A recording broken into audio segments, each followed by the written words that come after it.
Hola mamás, qué rico que nos acompañen en esta aventura y en este programa que trae un tema interesante que nos puede solucionar un especialista y asimismo actividades para desarrollar algunas de las inquietudes que manejamos como padres. Bienvenidos a Hola Mamá.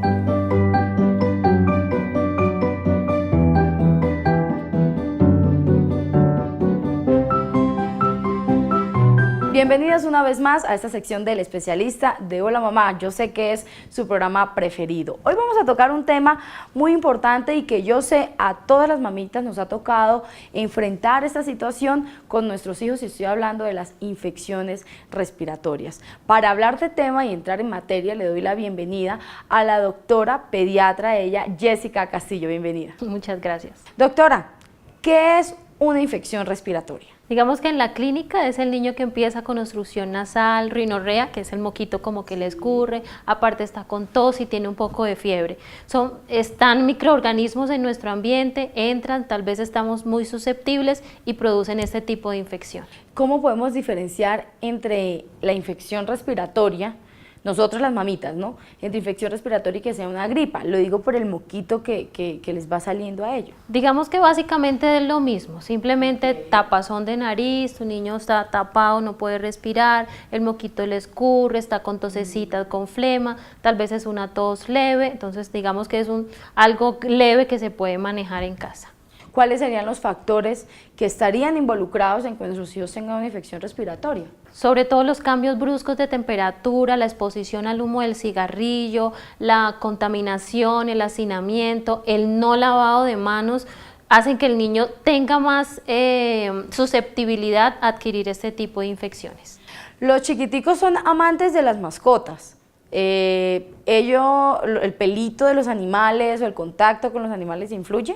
No, y es una pregunta muy difícil, porque las mascotas se aman como nuestros hijos. Entonces la mascota no me va a transmitir infección respiratoria, tal vez si el niño es alérgico hay un poquito más de susceptibilidad, pero no infección respiratoria. Entonces podemos anular esa estigmatización que se le ha hecho a los pobres animalitos, tanto a los perritos como a los gaticos, de que es que fuera de aquí porque es que si no mi hijo se me va a enfermar. No, los animalitos se quieren mucho, las familias hace parte de su familia. Yo de entrada no les digo tienen que sacarlos, no. Depende ya de cada paciente, ¿no?, de su cuadro de cada niño. Si es un niño asmático, persistente, severo, pues de pronto la recomendación va a ser diferente, pero de entrada por una infección respiratoria no.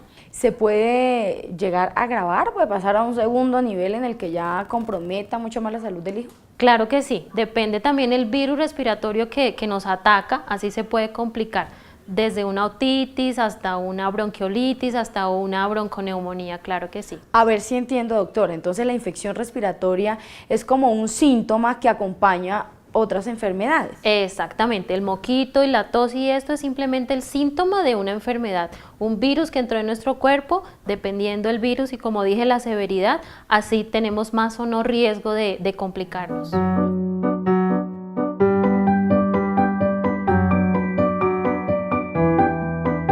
Yo soy mamá y yo me nutro de toda la información que me dan los especialistas, por supuesto, y más aquí teniendo el placer de estar con ustedes, pero también estamos expuestos a la información que recibimos en internet. Y cuando el niño empieza con los moquitos, una solución muy práctica que nos han enseñado las mamitas es que coja la jeringa, llénela de agua o de solución salina y hágale el lavado, haciéndole presión con el agua sobre la nariz, y por la otra fosa va a salir el moquito. ¿Eso es adecuado? ¿Lo podemos hacer o estamos poniendo en riesgo a nuestros hijos con esa práctica? Es una de las recomendaciones que siempre damos si tu bebé está con obstrucción nasal y sobre todo los bebés muy chiquitos que respiran solo por la nariz, entonces es importante desobstruir un poquito. Entonces usualmente sentaditos, si ya sostienen bien su cabecita, 2-3 centímetros de solución salina en cada fosita nasal, no es necesario a veces ni aspirar, simplemente si hay que hacerlo con un poco de fuerza, es algo molesto, pero así logramos que salga el moquito. Bueno, cuando hacemos todo esto que está a la mano de nosotras, las mamás o los papás, pero persiste la incomodidad, ¿qué deberíamos hacer? Siempre tienes que consultar, o sea, dentro de una infección los síntomas de alarma es que tú no lo ves, no mejora, tu niño no te come, está muy irritable, tiene fiebre, esa tos que antes era seca y ahora se ha vuelto con flemitas y es más seguida, siempre debes consultar, por favor no automedicarse en la casa. Procuramos darle esa voz de aliento a las mamás que nos ven y bueno, no sé si les acabo de dar el truquito de la jeringa, pero adicional a eso, doctora, usted como especialista, ¿qué nos recomienda a las mamás para que en el momento de lo podamos hacer de primera mano?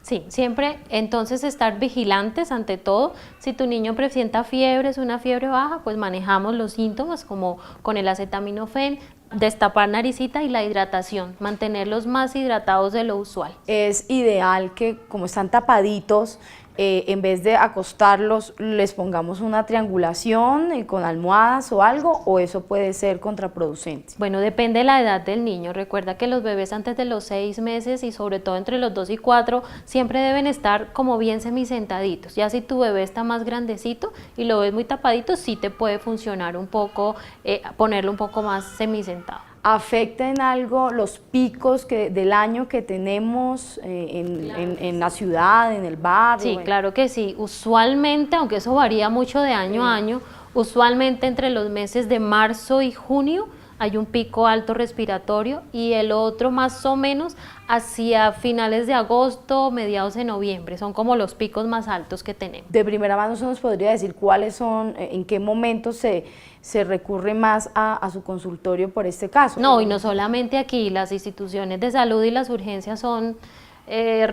con muchísimos pacientes en esos meses del año. Estamos hablando de las infecciones respiratorias, pero hay algunos, no sé si llamarlo programas o campañas que en las diferentes EPS las llaman ERA o IRA, ¿sí? Hablamos de infecciones respiratorias agudas o de enfermedades respiratorias agudas.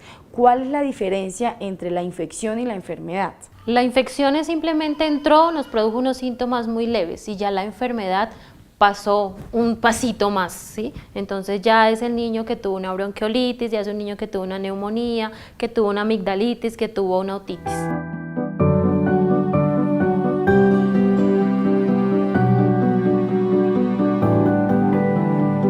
¿Cuáles serían los cuidados después de que nosotras como mamitas hayamos enfrentado una infección respiratoria con nuestros hijos? Sí, todas quedamos como con temor, entonces yo siempre les digo, el lavado de manos es súper importante, todas las cosas que los niños se lleven a la boca, nosotros como adultos si salimos a la calle cuando regresemos, casi lavemos la cara, lavémonos las manos, cambiémonos de ropa, antes de ir a abrazarlos o de tocar. Si se hace un análisis minucioso, doctora, en el tema del cuidado y de la salud de nuestros hijos, todo radica en la prevención. Exactamente, todo es prevención y los pediatras somos 100% preventivos. También es importante, paralelo a ello, hacer un llamado de no caer tampoco en la sobreprotección. Entonces no salga al parque a jugar, no sale con los niños, porque en el colegio el niño va y quiere jugar y quiere compartir, o si va al parque quiere estar en el arenal y quiere jugar. Entonces también si lo retraemos estamos afectando su entorno social. Sí, obviamente, entonces puede jugar, puede tener sus juguetitos en casa, puede ir al parque. Si estamos en pico respiratorio, yo les digo pues entre 10 de la mañana y 12, 1 de la tarde, yo creo con 3 horas de parque, entonces puede sacarlo y esas cositas, pero sí, claro, tampoco es encerrarlos en una burbuja que nada les vaya a pasar. Hay niños que, no sé si sea la forma correcta, pero pues es la que encuentro en este momento, se enferman más que otros en este tema de las infecciones respiratorias. ¿Cuál es el factor diferencial? Digamos, los niños normalmente se pueden enfermar de 10 a 12 veces en el año. Eso me da como una infección al mes, más o menos. Wow.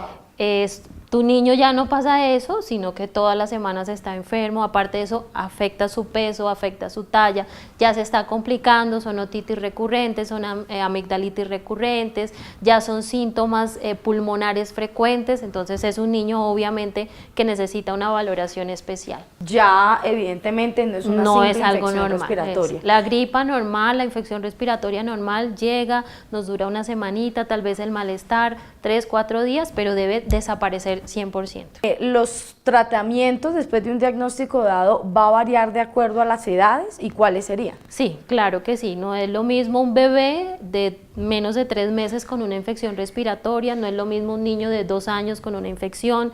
Sí, claro que sí, no es lo mismo, el tratamiento es completamente diferente. ¿Cómo podríamos tratar, digamos, de un niño hasta los 3 años y de 4 a 8 años, por ejemplo, que son como las edades en las que más se presenta esto? Digamos que los niños mayores de 3 añitos, entonces podemos formular medicamentos y los medicamentos más son como para los síntomas, para el malestar, para el dolor de garganta, para la congestión. Igual pasa en los niños ya mayorcitos, ¿verdad? Los niños muy chiquitos, o sea, los bebés menores de 3 meses, tienen alto riesgo de complicación porque su vía respiratoria es más pequeñita. Entonces, toda la inflamación que se produce cuando entran estos virus me obstruyen más fácil la vía respiratoria. No podemos darle medicamentos, jarabes y estas cositas, entonces siempre deben ser valorados. Cuando vamos a un centro hospitalario, a veces existe el miedo de que llevemos al niño al hospital o a la clínica porque pensamos que de pronto se vaya a agravar porque es como un foco de virus y demás. ¿Es cierto? ¿Hace parte de mito? No, sí es cierto y sí suele pasar. Por eso siempre prevenimos, por eso siempre damos como los signos de alarma. Si tu bebé presenta fiebre, dificultad, le suena el pecho, le silba el pecho, se te ahoga, se te pone morado, tú lo ves mal porque uno de mamá tiene ese instinto, inmediatamente urgencias. Si ves que lo puedes manejar en la casa, si tienes tu pediatra de cabecera que te puede ayudar, sí. A veces ingresan por una enfermedad respiratoria y a los 2 días empezamos con diarrea porque nos contagiamos en una clínica y sí, claro que sí. ¿Puede ser válido que por este tema de infección respiratoria quede el niño hospitalizado, quede internado? Claro que sí, y hay riesgo altísimo antes de los 2 años de bronquiolitis, es ese virus respiratorio, el sincitial, que es uno de los más terribles, digámoslo así, llega, entra, primero empieza con gripecita y luego ya terminó inflamando los pulmoncitos, se cierran un poquito, se baja el oxígeno de la sangre de bebé, entonces ese niño, si está desaturado, va a necesitar hospitalización. Igual es una enfermedad que no deja secuelas, como lo mencionó la doctora al inicio. Ahí sí hay un mito, la bronquiolitis da una vez en la vida. El niño que le dio bronquiolitis es un virus, es algo agudo. Cuando esto ya se hace recurrente, cada vez que le da gripa a tu niño se le inflama el pechito, se le cierra, y hay que usar otro tipo de medicamentos, ya hay que descartar otro tipo de patologías. La bronquiolitis da una vez, el resto de cuadros ya nos llevan a investigar un poco más. Doctora, vemos también muchas veces en los centros hospitalarios, en los hospitales, en las clínicas, que hay muchos niños con moquito que lo pasan a una sala en donde les ponen oxígeno. ¿Esto por qué? Sí, esas son bueno, oxígeno o nebulizaciones, son las salas, sí, esas son las salas ERA. Se ha tratado de hacerle manejo ahí como para no dejarlos a todos hospitalizados, entonces se meten en una salita, se hacen las nebulizaciones, se les va controlando la oximetría, se vigila que estén saturando bien, que estén descongestionaditos y se les pueda dar alta para la casa y no necesariamente a todos hospitalizarlos. Ok, entonces como concluyendo, doctora, si yo como mamita veo que mi niño está congestionado, tiene sus moquitos, algo de indisposición, tiene una infección respiratoria, ¿es normal? Podría ser normal, pero siempre tenemos que tener los 20 sentidos puestos. Finalicemos con unas recomendaciones muy puntuales para las mamitas, doctora. Sí, como prevención, por favor, lavado de manos, mantener las cositas muy limpias, los juguetes y todo lo que se llevan a la boca, sin exagerar. Si tu bebé ya presenta con una infección respiratoria, fiebre, le suena, le silba el pecho, respira mal, tú lo ves mal, le aletea la nariz, se le hunden las costillitas, inmediatamente consultar. Bueno, doctora, muchísimas gracias por esas recomendaciones. Yo sé que son de vital importancia estos consejos para todas nuestras mamás y por supuesto yo que soy mamá también los aplicaré. Muchas gracias. A ustedes muchísimas gracias y recuerden tener todos los cuidados preventivos ante este tema de la infección respiratoria, que aunque hay que tener, como lo dijo la doctora, todos los 5 sentidos puestos en nuestros hijos, tampoco es algo pues que nos tiene que llevar a alarmarnos tanto como para alejar a nuestros hijos del desarrollo social correspondiente a su edad. Así que ustedes continúen más con Hola Mamá y nos vemos aquí en El Especialista en una próxima oportunidad.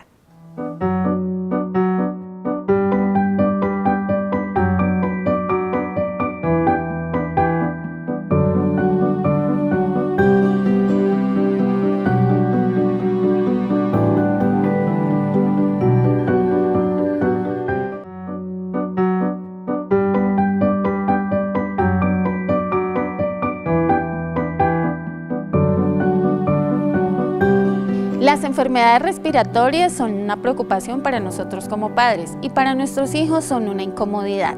Por eso nosotros podemos ayudarlos con lecturas y cantos que aliviarán su corazón y su respiración. Vean este recomendado del día de hoy.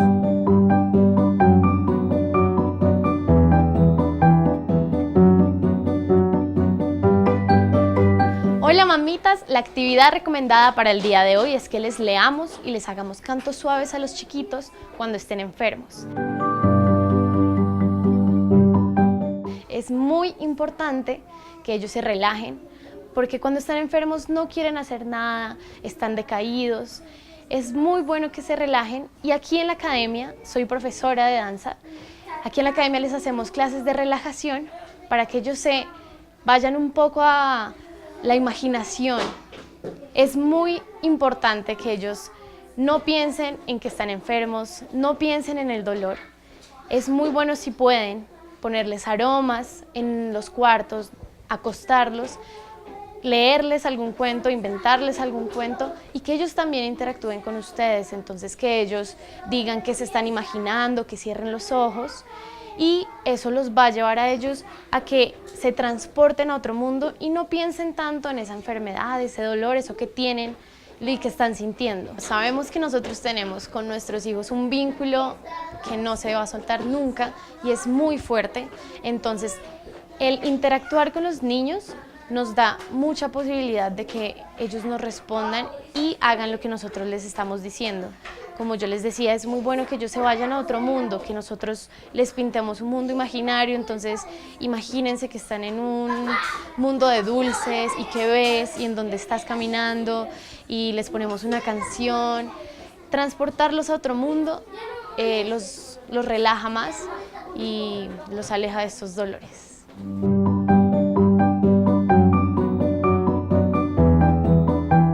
Este tipo de actividades nos funciona mucho, no solo para cuando están enfermos, sino también para cuando los niños están en una actitud que no quieren hacer nada. Los cogemos, los relajamos y ya.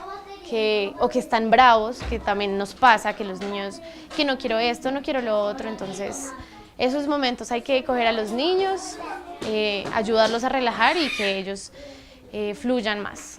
Estas actividades funcionan mucho para niños entre 3 y 6 años. Ya más grandes, ustedes saben que es más difícil manejarlos y todo. También pueden funcionar, pero en estas edades son más hiperactivos, entonces es más difícil cogerlos y acostarlos y que sigan esto. Entonces es recomendado que se haga para niños entre 3 y 6 años. Pasamos por un jardín de flores que son también de goma y vamos a coger una florecita y nos la vamos a comer. Vamos a saborear. ¿A qué sabe esa gomita? Juan Simón, ¿a qué te sabe? A fresa, esa goma es de fresa. ¿Qué? ¿A qué te sabe, Santi? A banano. Bueno, las lecturas que más les gustan a los niños son lecturas de ficción, cuentos, mitos, cuentos infantiles que no los aburran, sino que los, como yo decía, que imaginen cosas, entonces que creen personajes y que ellos imaginen cómo sería ese personaje en sus cabezas, qué está haciendo eso. Y es muy importante que tengan los ojos cerrados para que ellos se transporten a ese mundo y puedan imaginarse todo eso.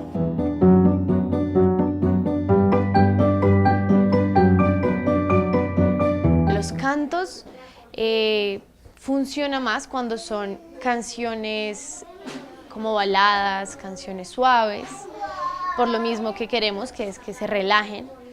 También es bueno que si el niño, no sé, le gusta una película y uno sabe que en esa película hay una canción que habla, no sé, de la familia, de alguna cosa y que es relajada, también le podemos poner esa canción y cantarle algo o simplemente dejarles música instrumental y eso también los ayuda mucho.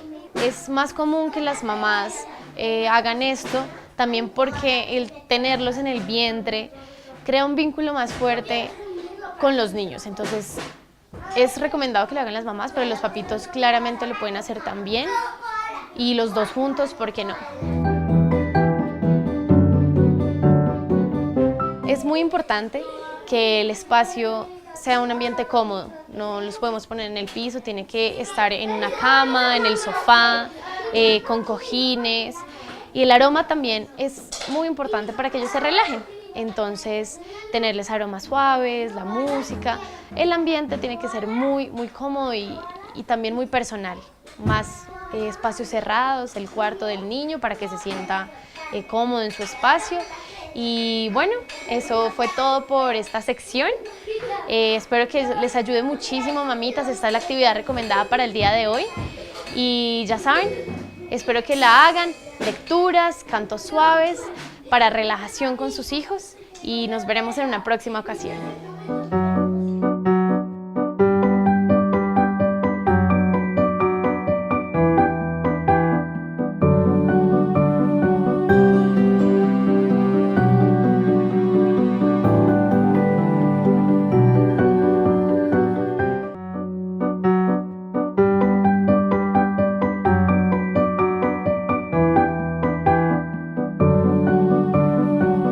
Hola mamás, los consejos en tiempos de lluvia son: no nos puede faltar, como siempre, las chaquetas, mamás. Los gorros son esenciales para tiempos de lluvia. ¿Por qué? Porque tú sabes que el bebé siempre está expuesto al frío, expuesto a cambios de clima. Entonces es ideal que cuando sentamos que está empezando a llover o brisando o haciendo mucho viento, que en Bogotá generalmente sucede, debemos cargar siempre nuestro gorro, preferiblemente pasamontañas, para cubrir esta parte de nuestro bebé. Adicionalmente, si tienen guantes. Sé que los bebés, con Sara no sucede, no le gusta la cobija, que tú le estés tapando la cara, entonces es importante el gorro. De pronto, si está haciendo mucho más frío, el tema de los guantecitos en las manos, el plástico. Sacamos el coche, sacamos al bebé, pero si dejamos el plástico no hacemos nada, porque de igual manera todo el frío le llega al bebé. Por más que tú tengas la carpita del coche tapada, igual le va a llegar frío. Entonces el tema de la sombrilla, tener siempre una sombrilla, porque acá en Bogotá siempre nos sorprende el cambio de clima. No sabemos en qué momento le afecta el clima al bebé, pero es importante que carguemos medicamentos, por ejemplo el Doles. Es importante también tener el tema de la mucosina, cualquier cosita, porque sabemos que en cambios de clima y más, acá en Bogotá, que transcurre mucho y sucede, no nos puede faltar lo que es mucosina, acetaminofén, Doles, el tema del termómetro. Otro tema muy importante es, tenemos que cuidar el entorno de nuestro bebé. Por ejemplo, si el papá tiene gripa, la mamá tiene gripa, también algo que no nos debe faltar en nuestra pañalera es el antibacterial, que si el papá o la mamita o el abuelo o el vecino o donde estemos tiene gripa, si no tiene su tapabocas, no permitir pues de pronto que se acerque al bebé, o si se va a acercar, que tenga sus manos limpias. ¿Por qué? Porque todo pasa por las manos, todos los virus, todas las bacterias. Entonces nosotros con Sara siempre tenemos, yo como mamá siempre tengo el antibacterial en la pañalera, porque puede ser que nosotros somos los papás, somos todo, pero los virus a ella se le pegan. Entonces siempre tener las manos limpias y también tener el tema de antibacterial para ello. No debemos descuidar a nuestros niños a la hora de acostarlos a dormir. Cuando son recién nacidos y son muy pequeños, lo primero que nos dicen es no debemos ponerles cobijas. Por ende, ¿qué deben tener? Deben tener una pijama que los cubra, que los tape bien y los arrope del frío, porque ellos cuando están tan pequeños son más propensos que los bebecitos más grandes a sufrir algún tipo de virus. ¿Qué se debe hacer? Ponerle la cobijita más abajo de su espaldita o su caderita para que no se vaya a tapar con la cobija. ¿Qué pasa cuando al bebé se resfrió? Hay que seguir los consejos de la pediatra. Cada uno de nosotros, como mamás, tenemos la pediatra, que es nuestra mano derecha, la mano amiga que siempre está con nosotros diciéndonos qué se debe hacer. Lógicamente nosotros, por ejemplo, voy a dar mi consejo como mamá. Nosotros cuando Sara se nos enferma, ¿qué le damos? Por ejemplo, tiene gripa, le damos muchísimo líquido. Es muy difícil, yo sé el tema del suero, nos toca en el tetero, en la jeringa, en el vasito que le gusta. Es complicado, yo lo sé, pero si su bebé empieza a deshidratarse y ese tipo de cosas, tenemos que ingerir mucho lo que es el tema del suero, mucha agua al día, siempre. Los medicamentos, sí, como decía en el comienzo, de acuerdo a lo que nos dice nuestra pediatra, que se debe consumir, porque aquí pues no puedo decirles, dele esto, dele lo otro, pero sí las dosis y el medicamento de acuerdo a lo que nos recomiende la pediatra. Esperamos que estos consejos útiles sean de gran utilidad para ustedes al momento de aplicarlos en la educación de sus hijos. No duden en contactarnos, recuerden que estamos aquí para escucharlos. Hasta una próxima oportunidad, pero recuerden que tienen una cita con nosotros los martes a las 9 de la mañana aquí en Hola Mamá.